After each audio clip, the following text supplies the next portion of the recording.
안녕하세요. 오늘은 7월 9일 수요일 글로벌 시장 흐름부터 짚어보겠습니다. 뉴욕 증시는 트럼프 대통령의 연속된 관세 발언에도 불구하고 혼조세로 마감했습니다. 다우는 0.37% 하락했고 S&P 500도 소폭 밀렸지만 나스닥과 러셀 2000은 소폭 상승하며 균형을 보였죠. 이번 장의 핵심 변수는 단원 8월 1일부터 관세 부과 확정이라는 트럼프의 선언이었습니다. 특히 구리의 50%, 의약품에는 최대 200%까지 부과할 수 있다는 경고에 시장이 일시적으로 움찔했지만 예상된 수순이라는 인식에 차분하게 반응했습니다. 반면 골드만삭스와 뱅크 오브 아메리카가 S&P 500의 연말 목표치를 각각 6,400, 6,300으로 상향하면서 대형주 중심의 낙관론은 오히려 강화되는 분위기입니다. 시장에서는 국제유가가 중동 이슈로 반등했고 구리는 하루 만에 13% 넘게 급등했습니다. 또한 필라델피아 반도체 지수도 1.8% 오르며 기술주 중심의 모멘텀을 보여줬습니다. 이어서 전일 국내 시장 정리해보겠습니다. 코스피는 외국인과 기관의 동반 매수 속에 1.81% 급등하며 3,114.95포인트에 안착했고요. 코스닥은 0.74% 상승하며 안정적인 흐름 보였습니다. 특히 SK하이닉스가 4% 넘게 오르며 대형 반도체주 랠리를 주도했고 두산에너빌리티도 5.8% 급등하면서 전력, 원전 테마가 다시 부각됐습니다. 다만 삼성전자는 0.49% 하락했고 LG에너지솔루션도 2.5% 이상 빠졌습니다. 업종 내 종목 간 차별화가 진행되는 흐름이죠. 환율은 1367.90원으로 마감했으며 원화 강세 흐름이 외국인 수급에 우호적인 환경을 만들어주고 있습니다. 오늘 장은 이 강세 흐름이 이어질지 외국인 매수세가 유지될지가 핵심 포인트입니다.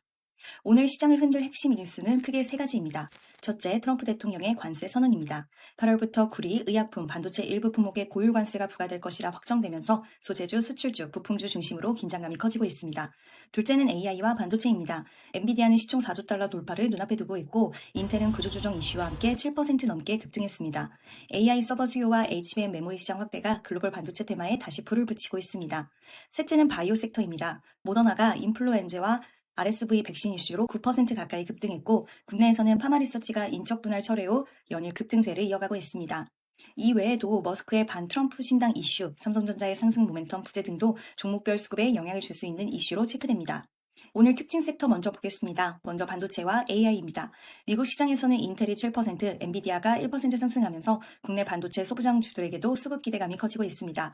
SK하이닉스는 물론 한미반도체, 사이닉 솔루션 등도 관심권에 들어와 있습니다. 전력과 에너지 쪽에서는 두산에너빌리티가 강세를 보였고 옴니시스템, LS마린솔루션, KGA 등 스마트 그리드 및 방염 소재 관련주도 수급이 붙는 모습입니다. 바이오주는 알테오젠이 중심입니다. 13% 넘는 급등세를 보이며 바이오주는 알테오젠과 파마리서치가 중심입니다.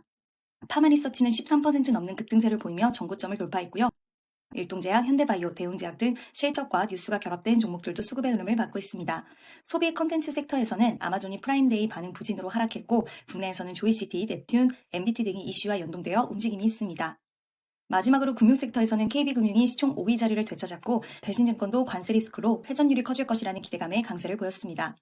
오늘의 전략 포인트입니다. 오늘의 전략은 세 가지 축으로 나눠보겠습니다. 첫째, 반도체와 AI는 눌린 구간에서 매수 전략이 유효합니다. SK하이닉스를 중심으로 한미반도체 등으로 확장 가능한 흐름입니다. 특히 필라델피아 반도체 지수가 다시 고개를 들고 있어 대형주 중심 공략이 유리합니다. 둘째, 전력, 에너지 섹터는 단기 수급이 집중되는 구간입니다. 두산에너빌리티, 옴니시스템, KGA 같은 종목은 단기 추세 확인 후 눌린 진입 과정에서 보는 것이 좋겠습니다. 셋째, 바이오와 실적 기대주는 단기 매매 타이밍이 나올 수 있습니다.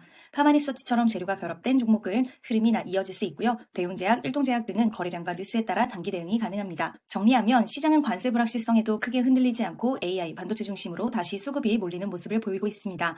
국내 시장도 외국인 수급, 실적주 모멘텀, 정책 테마가 유기적으로 움직이고 있죠. 오늘의 포지션 전략은 이렇게 가져갑니다. 단타 공략, 사이닉 솔루션, 파마리서치, 종가 접근, SK하이닉스, 두산에너빌리티, 관마 혹은 차익 대응, 태양광, 수출 소재주 중심의 고점권 종목. 오늘도 성공적인 매매 되시길 바랍니다. 지금까지 매매핑이었습니다. 감사합니다.